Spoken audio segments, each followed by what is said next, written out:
What's up, everybody, and welcome back to my blog. Um, a little bit of bad news. I decided to take apart the two valve. I keep running into this problem where there is oil mixing with my coolant. It's not going into the oil pan, but it is going into my coolant reservoir tank. So I don't know, or I haven't been able to narrow it down to what it was or what it is or what's the cost.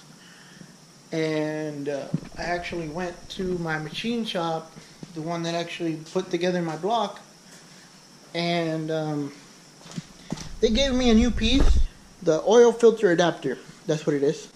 The oil filter goes right here in this housing, and then the coolant passes through here, and it comes in through here into the block. It goes out through here.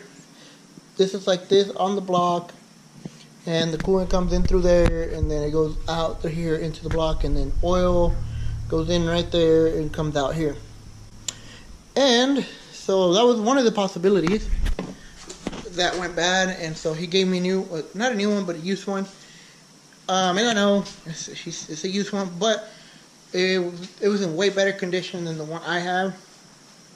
And so I installed it, put a new gasket, cleaned all that surface area, tightened it to spec, and took it out for a drive, and it's still doing the same thing. I still keep getting coolant in my coolant tank reservoir. It's really annoying because, here I am, I got a brand new motor, and there's oil mixed in with my coolant. Car runs kind of shitty as well, and I really don't know what it might be other than a bad head gasket. So yep, that's what I'm doing right now, deassembling the two valve, and I hope I get it sworn down tonight.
yesterday my battery ran out, so I didn't charge anything.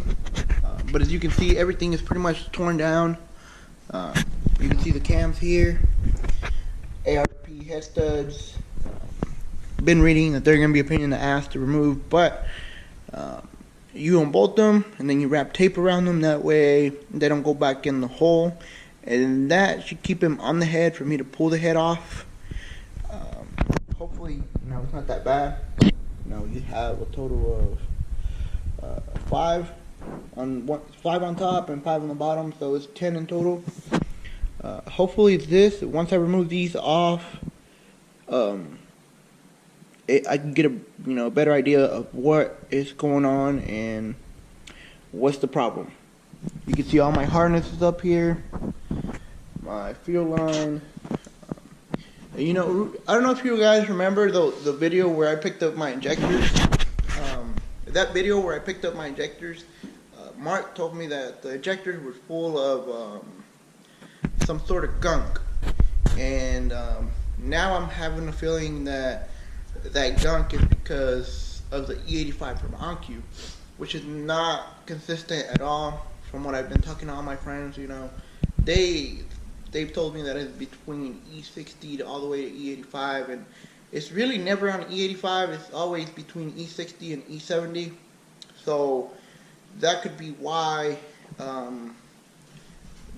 That's probably why I had black gunk in my injectors, and why I keep getting black gunk in my injectors, because now the injectors or the fuel system is acting up again, and I have a feeling that's what it is. The E85. So I'm gonna show you guys a picture from the cylinder. If you can see right there, that black gunk that's on the wall of the cylinder. Yeah, that's probably what is clogging up my injectors. Or most likely what it is, and it's literally almost every cylinder. You can see a little bit in there, a little bit over here, and it's all the way down in there by the valve. So, look at all that. And back here, this is cylinder 8, real bad down there. So this is literally the reason why my car be acting up. It's all that shit that be accumulating in my fuel injectors. So that is product of the E85 from OnQ here in Oklahoma. I have no doubt that's what it is. I don't think it's my fuel lines. I don't think it's my fuel pumps or none of that. To me, that's what it is. And it's every single cylinder, not just driver's side head. It's every single cylinder has a little bit or a lot of the black gunk. So hopefully, once I take the heads off, I'm gonna give the cylinder port a good cleaning and get them cleaned up out here on the bench. You can see all my parts are out here: the intake manifold, the plenum, my water pump, my alternator.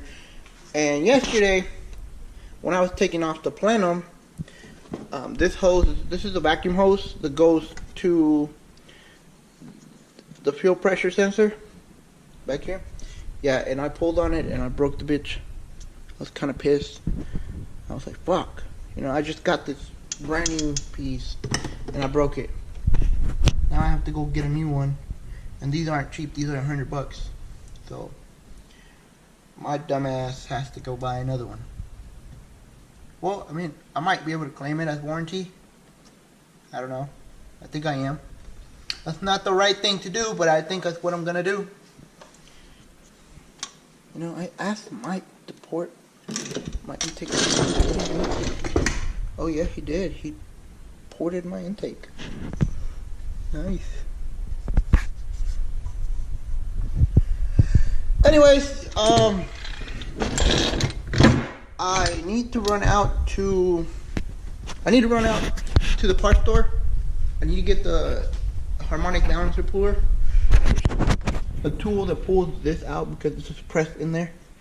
So once I get this bolt out, I should be able to get this.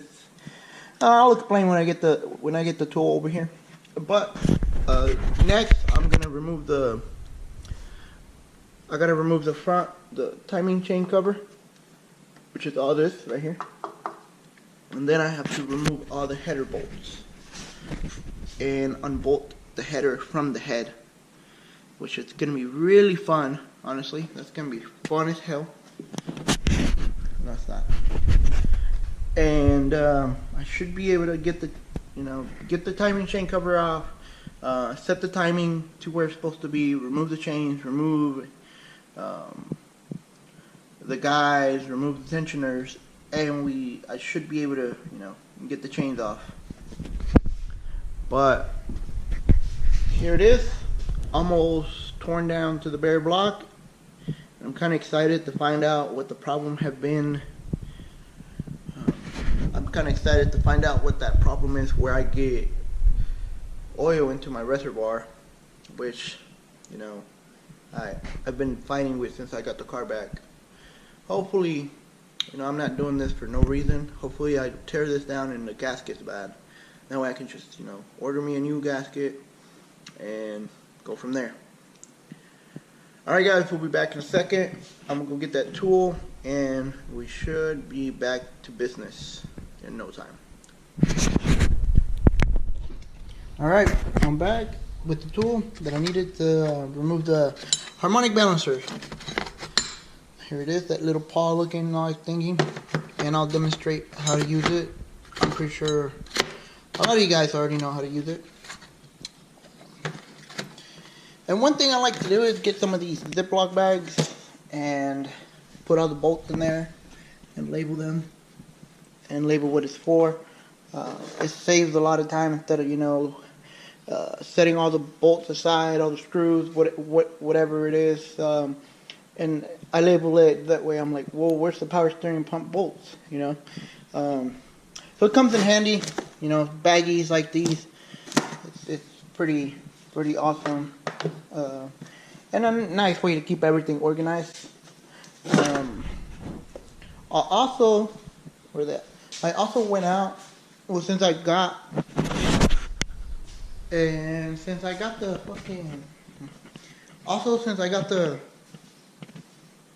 where are they?